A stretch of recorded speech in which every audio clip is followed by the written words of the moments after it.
over the next 10, 15 years, the boomer generation, of which I am one, those of the post-war generation, will transfer to what I call the Zennials, to the Millennials and to Gen Z, more than $100 trillion. It's $65 trillion in the US alone. And the question is how this handover from the boomers to the Zoomers will revolutionize capitalism. So, Carey, what you could say to me is this: hey, come on, Ken, people die, and when they die, they get their money. That's happened throughout the history of humanity. However, this is very different. Firstly, there's never been the sheer quantum of money that is going to be transferred because of low interest rates, of asset inflation over the last 20 years. That is a huge sum. The second and the most important is that not only will power transfer, or wealth transfer, but power transfers as well. Welcome to the Carey Nieuwhof Leadership Podcast on YouTube. It's Carey here, and today we're going to talk about the $100 trillion wealth transfer with Ken Costa. He is an investment banker. He is well known. He has received numerous awards and works extensively in the field of philanthropy. Did you know there's $100 trillion being transferred from the silent generation and baby boomers to Gen X and Zennials today? It's crazy. So we're going to talk all about that. What does it mean? What does it mean for them? What does it mean for you? And a whole lot more. Hey, if you're new here, make sure you hit subscribe. And today's episode is brought to you by Gloo. Forward-thinking pastors are turning to texting. It's a direct and effective way to reach your congregation. And our partners at Gloo are offering free unlimited texting to up to 3 groups in your system. You can visit gloo.us/free texting to get started. And what if I told you that you can get a personalized assessment of your youth ministry in just 5 minutes? Well, now you can. To complete your free relational discipleship inventory and to access other expertly curated resources, visit 10by10.org today. And now to my conversation with Ken Costa. Well, Ken, welcome back to the podcast. It's a delight to have you. Thank you, Karen. It's wonderful to be back with you and with all your listeners and viewers. Well, I'll tell you, I'm excited to be with you again in London this year for the Alpha Conference, Leadership Conference. That's going to be great. We've hung out there before, but we're going to focus on the $100 trillion wealth transfer. We'll get to the staggering amount of money in a minute, but I want to do a little bit of backstory first. Obviously, you spent a lot of your life, all of your life in finance and various other things. What shaped your attitudes about money when you were a child, Ken? Well, that's a great question. I don't think I had any. No. I grew up in a sort of place in South Africa, and then I think like many protected people in that sort of normal middle class wealth was assumed rather than fought for. So yeah, and then when I got older, of course, I realized that it has to be earned,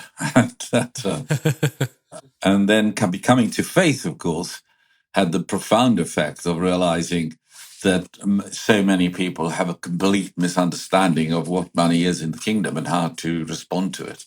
So it's to your question, it would have been phases over the period of time. So what were first of all, when did you come to faith? How old were you?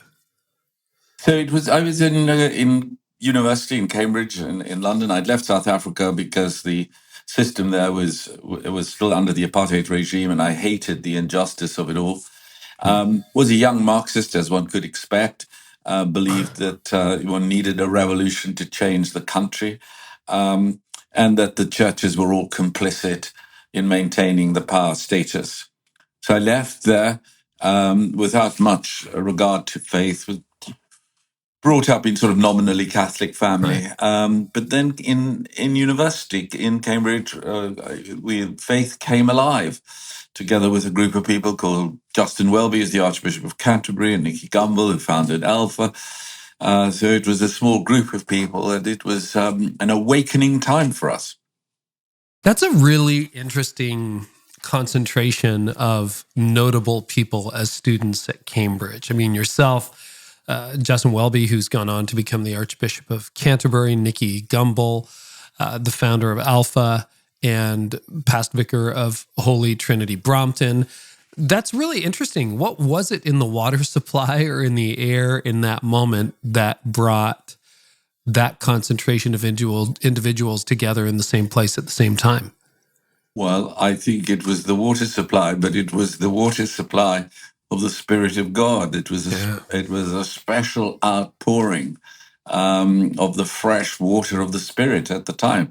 I think it was a sovereign work of God. It was an enormous number of people came to faith at the time, became filled with the Spirit of God, found a new way of, and we are talking about 50 years ago, found a different way of approaching religion that made sense to everyday life. What persuaded you? What changed your mind? Well, what changed my mind was that I realized, which is quite interesting, that that for all the outward trappings of a successful career that I was about to have and the training at the university, there was an emptiness that just wouldn't be filled by whatever university would offer, the usual things. And then, I was persuaded by a mission that was held in the university by somebody who came and spoke to us about, a deeper personal commitment to Christ, that this was real and affected every day. It wasn't merely a nice club to join. As a result of which, I think faith came alive. But I then decided that I had to test this to see whether there was any intellectual rigor to what might have been an emotional response. And so I read theology for a year at Cambridge and survived that, because those were the heydays of liberalism. And I'm happy to say that, there have been many ups and downs and doubts on ethical issues, of which there are many. But on the basics of the faith, I think that I was grounded there in the basics of the faith, and that has been unchanged over all these years. And it's pretty well this year, 50 years of coming to faith at university. So probably twice as old as most of the people listening to us. Yeah, I've got a few years on most of them too. You mentioned misunderstandings about money in the church that you discovered when you went to Cambridge. What were some of those initial misconceptions that you noted? Well, it was filthy lucre. It was tainted. It was not, it was not. It was probably, there was the dark side of money, which never had a light side. And then I realized, of course, that actually, all money is given to us as one of the many gifts that God has given in order to be used, parable of the talents, to be used effectively, to be used faithfully. And, faithfulness and effectiveness, run together. And when they run together, there's a symbiotic relationship between the two that actually makes it strong and good. So that was the early stages. Since then, of course, there's a slight embarrassment, certainly in England, probably different in the US, of talking about money as it would affect the day-to-day lives of people, which is a strange thing when you consider that 97% of the people that turn up in a church on a Sunday actually do some work. Not saying that the pastors don't, but they are. I know what you mean. They're in a different space, and many of the pastors are ill-equipped. So I wrote a book called God at Work to try and help people to understand that my workplace is my worship station. So where the worship station and the workstation run together, that's where God calls us to be. And there is no distinction between the sacred and the secular, which I think has been one of those great. There was a time when the church simply abandoned, and probably after the Enlightenment, and so spiritualized everything. But we are a material faith. Jesus spoke more about money than about marriage. That whole. But Carey, we'll go off onto a tangent if you allow me to. So stop Tangents me. are always welcome here. Yeah, but you were a Marxist at the time, right? When did that? Yes. Because, don't Marxists think that money, the big difference is free market versus state market. But, Marxists don't exactly glorify capital either. No, but the point about it was that actually those were the years where it looked as if the humanity, what Marx was restoring a humanity that in the apartheid system in South Africa wasn't there. And so that, that it wasn't the economic, I'm now realizing, I've realized, coming to England, that actually the economic system of Marxism simply doesn't work. But what he did do was he did accentuate the humanity of what he was trying to do. I think it was a false distinction, because although he might have been able to show us being freed from the capitalist subjugation of the masses, actually there was nothing in Marxism that could have persuaded how to overcome the hole in one's own heart and the nature to be freed up from guilt and from looking for a forgiveness that only happens in faith in Jesus Christ. So as a teenage Marxist, would it have shocked you to learn that one day you would be into venture capital and a financier, and that your life would be about money? Did that? Oh, totally. I mean, that's not what your life is about, but yeah. Of course it is, yeah. But you don't think about those things yet. I guess not. So how did you then get your start in finance? How did that come about? So I finished Cambridge and was offered a job in what was then known as a merchant bank. It's the equivalent of a modern investment bank. That's roughly sort of, near 45 years ago. And I started there trying to work out what finance was going to be all about. So that was the first initial move into finance, and stayed on in investment banking, mergers, acquisitions, advice. In finance became the sort of thing that I spent the rest of the time doing and still do. So I still got a day job other than when I'm happily talking to you. Yeah. So you worked at major financial institutions like UBS and Lazard. Is that how you pronounce it? Lazard? Yeah. You do. We say Lazard, but then, Lazard. It's one person's tomato and another tomato. What were some of the biggest... we talked about misconceptions around money, but what are some of the biggest misconceptions people have about investment banking and large financial institutions? Well, I don't know whether it's a misconception, but particularly during the great financial crisis, the nature of greed was assumed to have been removed from the way in which the market operated. And there was a school of thought that thought that markets were efficient. All you needed was knowledge, that you could base your judgments on empirical facts, on objective understandings, but failed to understand that at the heart of all of this were human beings, and that humans were greedy, needed to be restrained.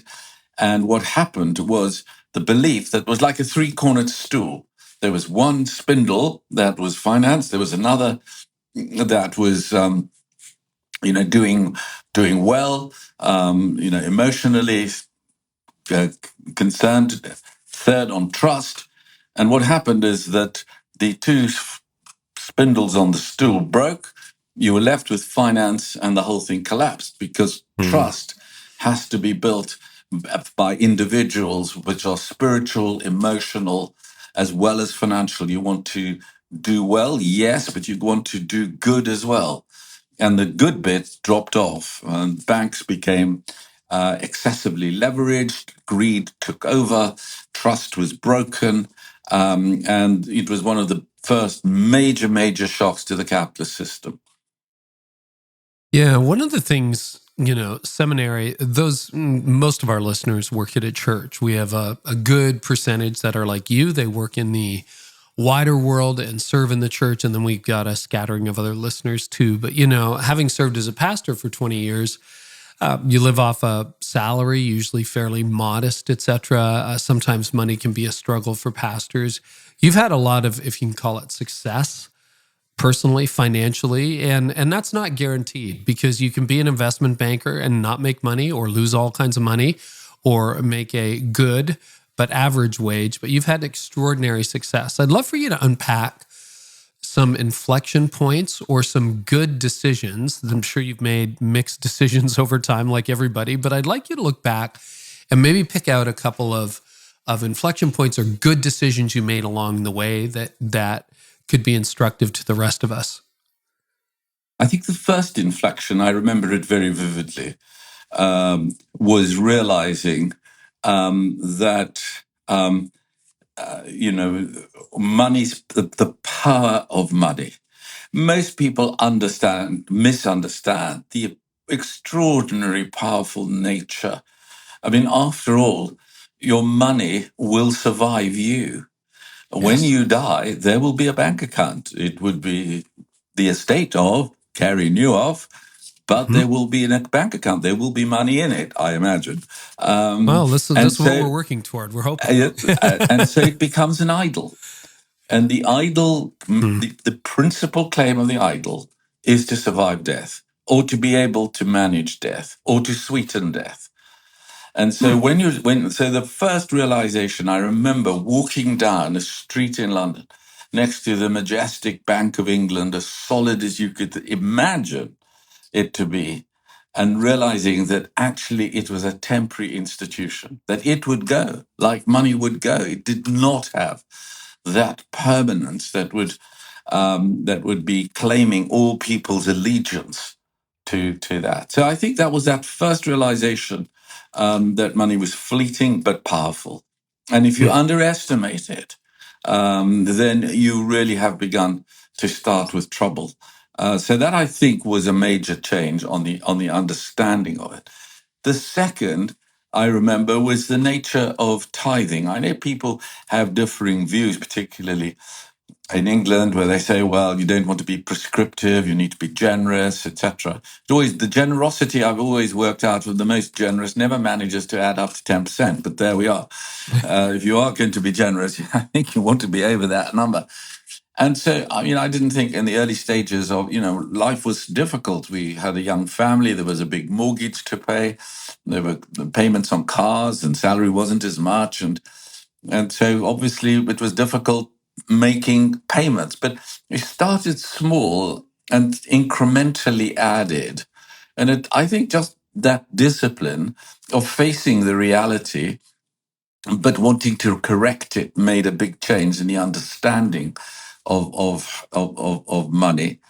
And I think thirdly is very important, is actually to be able to talk to somebody about a peer of some kind, roughly the same, where there's no jealousy involved. It's a very difficult judgment, but someone who you can talk to about your finances. And I've done it to several people separately.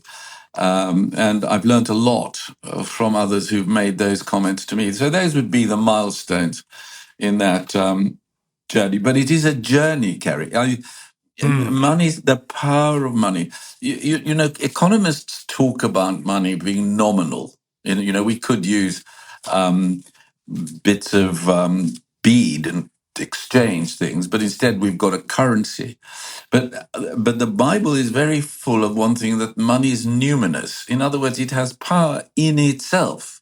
And that power can be used for good or for ill, but it is powerful. And that's why, of course, when Jesus addresses the question of money, he uses words like you will love the one and hate the other. And these are not words of economics. These are words of emotional attachment.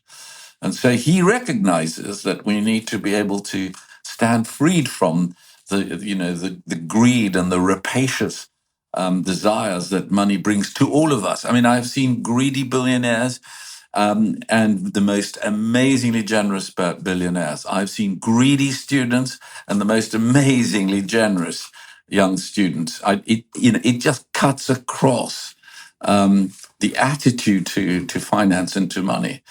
And of course, the love of money causes trouble. I want to go back to points 2 and 3 for a minute, or at least point 2. So point 2, I think what you're saying there, if I heard you right, is small deposits over time, small deposits over time. It isn't like one day you wake up and it's like, whoa, there's all this money in my account, right? It just doesn't happen that way.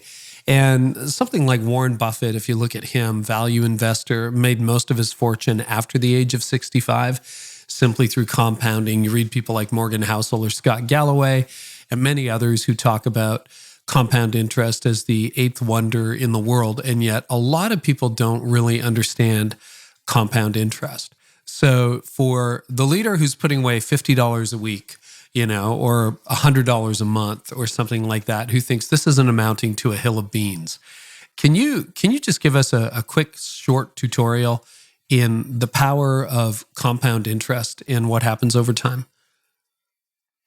Well, the great thing about compounding is to avoid big losses. That therefore means that you're going to do things that are relatively boring. The problem with the age is that any number of chats on Bitcoin is going to $200,000. You can make a quick buck here or a quick buck there. The essence of compounding is that it's not that. That mindset will just bring trouble. The essence of compounding is that it is a consistent and a lower risk return, but it continues to avoid the losses, and therefore the investment over a period of time of $50 a month or $100 a month is the wisest thing that you could be doing, rather than trying to spike it to try and find a higher return in some more speculative activity. And then don't fiddle. The worst thing is when people start fiddling. They sort of, oh gosh, I've heard from the golf club that says, thinks that this new stock is going to fly, and then they'll take the money out, put it in there, and it crashes. Just keep it compounding. There are other bits. If you've got another $25, then put it into the latest social media competitor to X, which shall be nameless, and see whether that it produces more for you or not. But don't take the core piece of what you've got, leave it to compound. But then I'm not an investor, so you take it with a pinch of salt. Okay, maybe we should move on, because you're talking about your latest book is called The $100 Trillion Wealth Transfer. I'm not sure most of us can even get the concept of that through our minds, like how much money that actually is. We struggle with, $1 million. It's like, okay, I think I have an idea. A lot of people listening, not a lot, but quite a few would have church budgets in the millions of dollars or tens of millions of dollars. But you get into the billion, trillion idea. What is being transferred in this $100 trillion transfer? So here's the essence of it.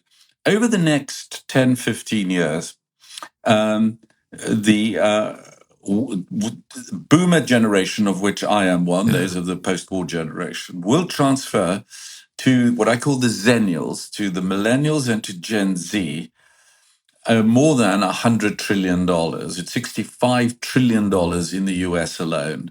And the question is how this handover from the boomers to the Zoomers will revolutionize capitalism. So, Carey, what you could say to me is this: hey, come on, Ken. People die, and when they die, they get their money. That's happened throughout the history of humanity.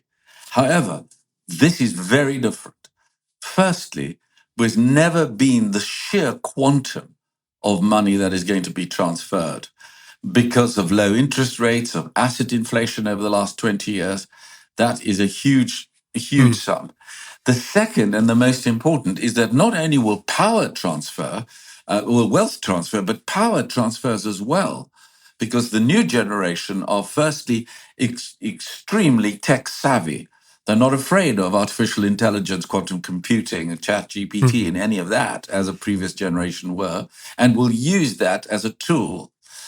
Secondly, their power is in their influence in social media, the ability to work social media, the understanding of TikToks and algorithms, and as a natural part, they digital natives, they understand this. And then thirdly, this generation has a very clear and defined agenda as to what it wants to do with that money. The care for the environment, the sustainability, justice, racial equality. These are very important pieces. So combine that, and you've got this tsunami of wealth coming. And then you may say, oh, well, that's going to happen the next 10 years. Don't worry. No. the biggest bank at the moment in the UK and also in the US is called not Bank of America. It's not called Wells Fargo. It's called BOMAD, the bank of mum and dad, and probably the bank of grandpa and grandma. Because already, they are starting to help on college fees. They're starting to help on deposits on homes, on trying to help pay the rent. In every major city in the world, almost no 25-year-old, 30-year-old in the UK, even 40 years old, can buy a house or a flat. And so the transfer is already occurring. That's the significance of what is happening, not some future date, but that it's all happening now. And how that happens, how it's used, how this wealth and power mixture is taken on to the next generation. That's the key question for our time. Is that one of the factors driving up the housing market right now? The fact that a lot of purchasers have a mom and dad or somebody behind them? Sure. Wow. 67% of first-time buyers in London, the equity is provided by my banker, mum and dad. And I that think jacks that'd be up the market further. Well, I think it's different. In the UK, we've got very limited land. North America is wonderful. We all think you've just got masses and masses, and if you don't like it in New York, you can always go to Texas. But it is having. I mean, that's one of the consequences. The other consequence, unfortunately, is the very high rates of divorce, because at that moment, two families need two houses. One family needs two houses, and on you go. I bought my first house in 1997. I was a little late to the market because I had been in school for literally 3 decades, bunch of career changes. But I remember it was a stretch, but it almost seemed inevitable. It was not that difficult. I don't want to say what I paid for the house because everybody would just throw up because houses were so inexpensive back then. And even as a multiple of income, it was maybe 3 or 4x my salary. And now it's 10x. It's really, really hard because even when you were starting out, it was tight. You had to tighten your belt. You had to think twice, but it was easier. And vehicles weren't per capita as expensive as they are now. So everything's gone through the roof. And part of me wonders, as I've watched what's happened, particularly since COVID, is to inflation in the housing market. Are we moving back to a feudal society where a few people are going to own everything and everybody else rents? Or what do you see happening in the macro economy with that? And then I want to get back into the transfer.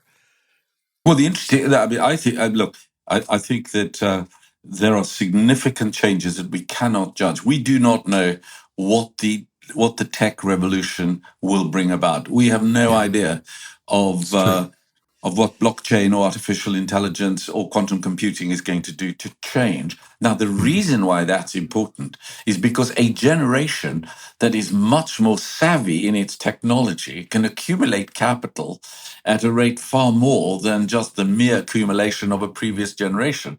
Your billionaires can rise because they are doing Chat GPT, for example. Who knows how many billion that's worth? So, I mean, it's a new open playing field. So we need to be careful before we think it becomes too rigid that only those that inherit. I mean, of course, when you ask the question, where do the new billionaires come from? Answer, mum and dad. Inheritance is actually creating the new class of billionaires, but that'll be for the moment because it's still a legacy. Soon after this, we will see a growth in the number of people who have discovered new technologies, new ways of investing, new ways of creating capital. So you're saying this is just the beginning? Yes. Wow. So what does that do? Okay, you said, the next generation, they're going to work at climate change, they're going to work on the environment, sustainable investing, ethical, et cetera. And I would say that's somewhat true. On the other hand, you look at everybody who's running the Magnificent Seven, they tend, with the exception of Tim Cook, they tend to be younger. And Mark Zuckerberg is buying up Hawaii right now and doing other things. Do you think that agenda will stay in place when they're inheriting millions or tens of millions of dollars? Or because, like what stops the next generation from just saying, great, I can live the life of an influencer. I can travel all the time. I can lie on the beach. All of that. I'm just really curious about what it'll do. I did not have millions of dollars dropped in my Sure, lap but when I was 30. it's the comment. It's the comment that all my colleagues make at the same time, or saying about the generation, saying it's a whole bunch of feckless avocado eaters, all smashed avocados, and the only crisis is when the battery runs out of the iPhone.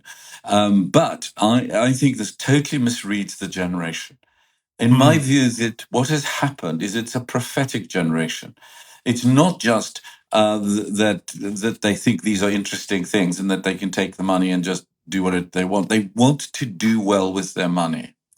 And that generation is, it was attributed to Churchill, I think wrongly, that if you're not a socialist at 20, you have no heart. And if you're a socialist at 40, you have no head.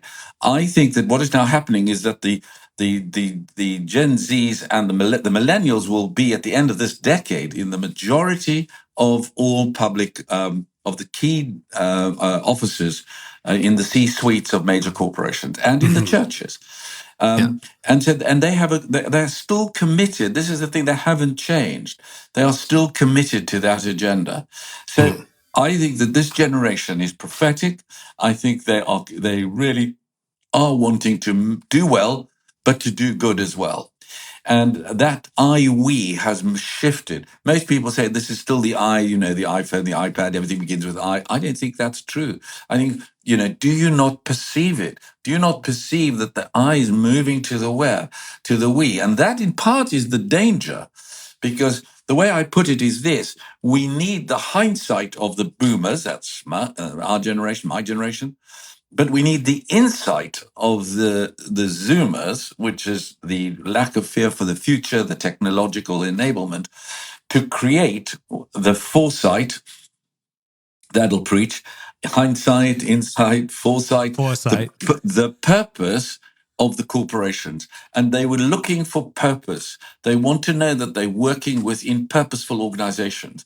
And every organization knows that unless they can create that clear sense of purpose, that they will not get the best people to come and work for them. And I will never forget, I'll give you this story, Carey. When Occupy movement several years ago took over Occupy Wall Street. What was that, 2011 or so? They came to London. They wanted to occupy the London Stock Exchange and ended occupying the whole of St. Paul's Cathedral. And the steps to St. Paul's Cathedral. And there were hundreds of tents there. And everybody expected some very serious violence to occur. The Bishop of London asked me to mediate with the city fathers and with this group of people. That was a task that no investment banker would take on voluntarily, because everybody's got their own notions. But one person came up to me and he said to me, Ken, if your system of the market economy is so good, why isn't it working for my generation? Why is it that we cannot have homes or we cannot put down deposits? Why does it work for you and not for us? And that was the moment when I really decided that I had to look at this issue much, much more seriously. And that's why I've looked at the generation, and I think that the way in which the generations have split, they've become polarized. It's siloed in many ways, and tribes have been formed. The Zoomers think that boomers don't want to do any work, that they're feckless, that they want to go traveling, and the Zoomers think that the boomers are sort of analog types who have no emotional intelligence, don't understand that they've polluted the world and stripped the assets and kept it away from them. We have to address that divide, and that is the key, absolutely key calling of the church in the next generation. What happens if you're a millennial or a Gen Z who doesn't get an inheritance? Suddenly you've got a circle of 10 friends, 3, 4 of them receive millions, tens of millions of dollars when mom and dad pass away, and you're left at your $50,000 a year job toiling away. What kind of inequality do you think, or tension, might that introduce a decade down the road? Well, Carey, it was ever thus. It's an unfair world. Yeah. We're not all made equal. Yeah.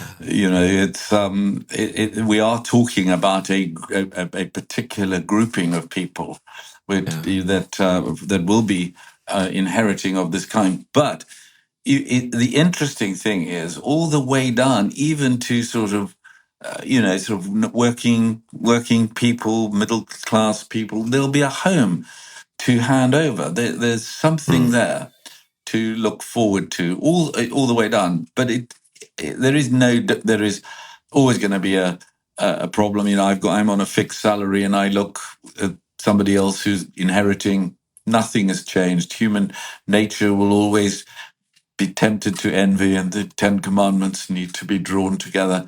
We all have different things that we envy.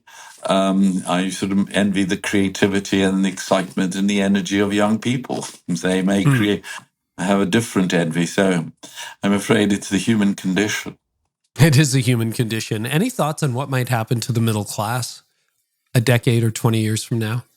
I don't really, accept that I'd be quite excited by it, because I think that technology is going to be empowering rather than destructive. So you're not worried about AI? Or No, no, not at all. Tell me why. No. Well, because I think it's such an enabler. It'll create new opportunities any more than anybody was worried about the Industrial Revolution, because it created a train. And what would happen to the horses? And we would get to places more rapidly. If we got there more rapidly, what would we do with our time? So I think there will probably be, and there's sort of a series of adjustments. I think politicians will have real difficulties. There's a lot of discussion about the universal basic income that might take place, and it may be the right thing to do. But what we have to ensure is that we are not going to take away the basis of the market economy. We have to remember that, yes, this is a generation that has great values, but we can't let the bath baby of values be thrown out with the bathwater of value. At the end of the day, what I talk about is talking about socially energized capital. Socially energized capitalism is still capitalism. Risk, reward, performance is still an essential part to the balance between both the socially energized piece. I think this battle between the generations, the clash of generations, is an essential pastoral need for the church to address, because it's going to happen. The envy will grow. The aging population will mean a younger generation doesn't come into what they hope would be some help or further inheritance. All those issues. It makes a real difference. And so I think that what we need to do is what the rest of the book, the solution that I offer for the 100 million trillion transfer is the two words called co. They're just two letters, co. Now, you know about co-investing, co-living, co-working. But what we need is, we haven't had a philosophical coming together, what I call co-destiny. And co-destiny is where the generations, instead of becoming the clash of generations, becomes the cooperation of the generations, such that we work together at the common destiny that we have on this planet. And that piece is, again, that I think it'll be happening in every church. There will be either the unarticulated or the articulated rumblings of the different generations. The millennials don't want to go to church. They're leaving the church. We can't reach the millennials. So the older generation, they don't know what it's like to be sort of committed, and they just want everything goes, and it's my truth versus real truth. I mean, you know the caricature, but we have got a co-destiny that we need to work together. And that's what we need to explore, as to how we do that.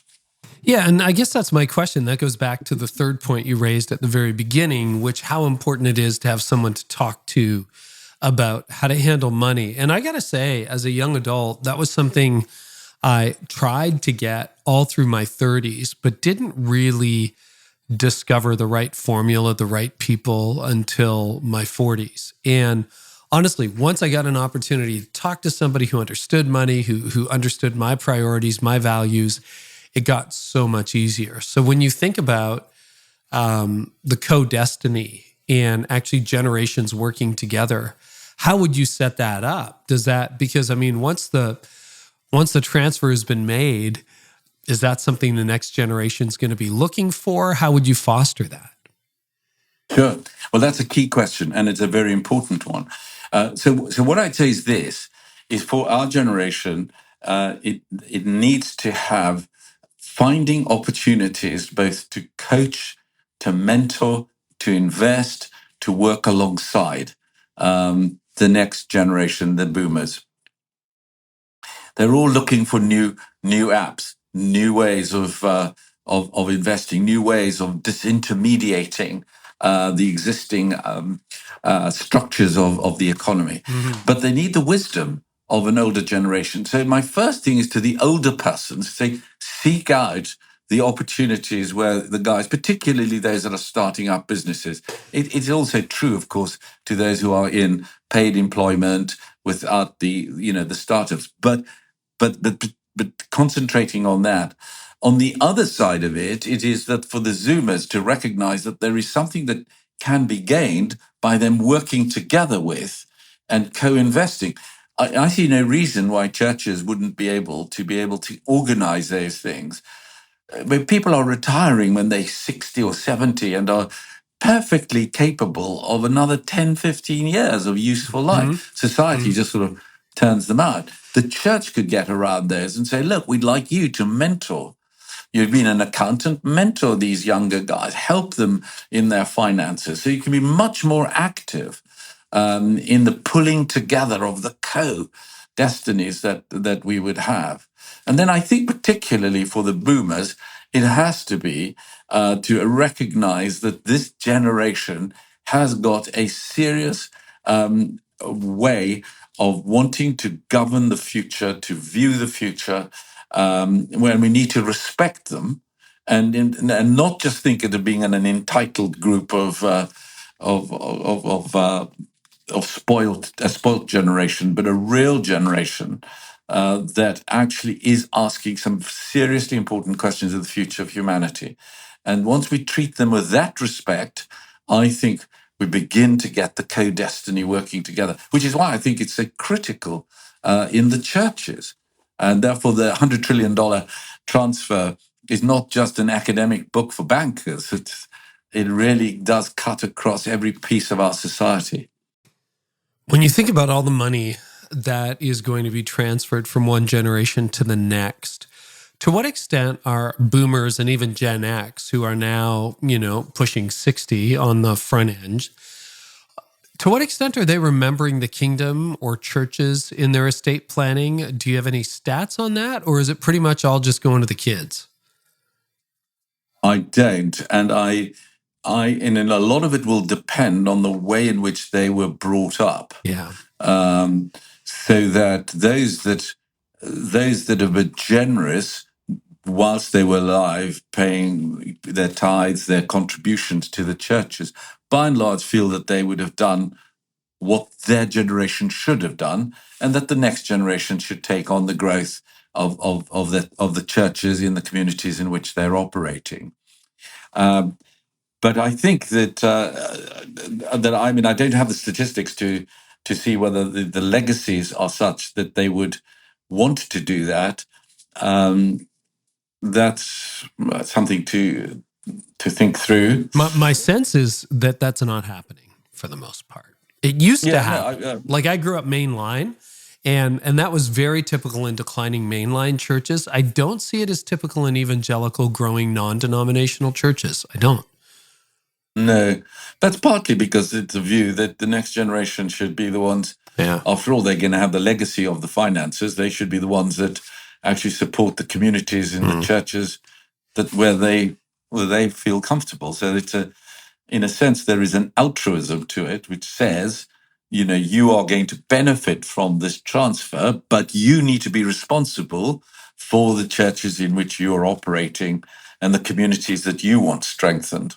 I think the one exception I see to that is donor-advised funds or family trusts that are being set up, particularly in the United States. And a donor-advised fund, money just goes there, you get the tax write-off, and then it gets distributed often to charities in different points. But this whole idea that I'm going to leave, $500,000 or $1 million to Church X, I don't see as much as part of that. Any other thoughts on what churches can do to help people get ready for this massive transfer in the next decade? Well, I think the first thing to recognize is it's already happening. So this is not some far off event.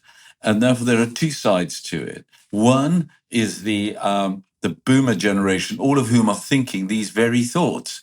What do we leave to the children? Do we leave it in a trust? Do we control it? Do we give it to them now? Do we wait, etc.? So all of that is a discussion, probably amongst a group of people where a professional can help just people think through those ideas. I think the second part of it is for the churches to actually not be afraid of talking about money, responsibility, investing as part of the curriculum of life. I mean, the problem is that when you ask any of the Zennials, how you do life, they do life in an integrated way, spiritually, financially, emotionally. It's a caring, sharing, staring generation, staring at devices, but they are caring and sharing. So there is a lot there that one could work on, if only one is the realization that actually this is part of life. It's not just a milk cart to get some money to run a church. It is actually part of the healthy church that those that are older, perhaps sort of coaches, can now work with that next generation. So that I think is a very clear plan that can be developed by pastors anywhere, whether or not this huge transfer takes place or not. Everybody needs some degree of financial literacy. Otherwise, you lose it all. Compounding comes back to that essential part of learning to financially be disciplined about the future. If you could wave a magic wand, which, we don't believe in, but just theoretically a magic wand, and have any particular outcome engineered for this transfer, what would you most want to see? Oh, what I most want to see, without any doubt, is that the generations come together. That co-destiny becomes the linkage, that we're all part of the same body. One may be an arm, one may be a leg, one may be a heart or a mind. That actually that the church shows that in co-destiny, it is able to marshal the whole person, financially, emotionally, spiritually, and culturally drawn in to be able to benefit the communities in which we're operating, because nothing is going to survive that will into that next generation that will be lasting if we do not rediscover what it is to be a community. The individualism, the loneliness that I refer to in our books, the way in which people become isolated, sort of disruptive technology. Who is going to talk about compassionate disruption? We need to have a dialogue, a conversation regularly and every day, because that becomes the essence of the community. But the problem is that the churches have defined their responsibility as being purely spiritual. Or on some occasions political, but we won't go there. You can actually draw together, what do we need to do life together in a hostile and very rapidly changing world. That is a hugely exciting prospect for the hindsight of the older generation, the insight of the new generation, and that foresight that will create these stable, happy, purpose-driven communities. You've got tens of thousands of Gen Z, millennials listening right now. give them your best piece of advice. If this money comes to you, when this money comes to you, here's what I think you should pay attention to. Well, I think what you should pay attention to is the long-term planning. Don't think that it's just going to be that to be, buy the car if you have to get it out of the system, depending what age it is. But take the longer term, recognizing that over a period of time, you need to provide for you, for a future family, but always recognize that you will never outdo God on the upside. If you're faithful in providing, even if you're starting small and start adding pieces to bits every year to the giving that you're giving to your local church, I think, firstly, but also to the other charities. But this is what I always say is this: be quite sure that you treat your investments equally. In other words, that the charitable giving is also an investment. When we stand before God, and one day all of us will, yes, you can open up your account with your bank and your investment account, but you also want to open up your charity account. How did I invest in this particular charity? What time did I give? What energy did I give? What money did I give? And treat it like a normal investment, such that you can see this, the coming together of finance and purpose in the way in which you do life, and in the way in which you do life with other people. You cannot do it on your own. That great African saying, which I come from my South African background, of Ubuntu, I am because of you. I am because of you. It's the linkage that creates the visible sign of the kingdom of God will be these integrated communities that are working together, doing life together, and living out the great joy of the gospel. Ken, I want to thank you so much. I really appreciate the conversation. And the book is called The 100 Trillion, with a T, Dollar Wealth Transfer. Ken, books available widely wherever books are sold. Where can people find out more or connect with you online? What's a good site or social media? KenCosta.com or books from Amazon, whichever. That's fantastic. Ken, till next time, thank you so much. Carey, thank you as ever.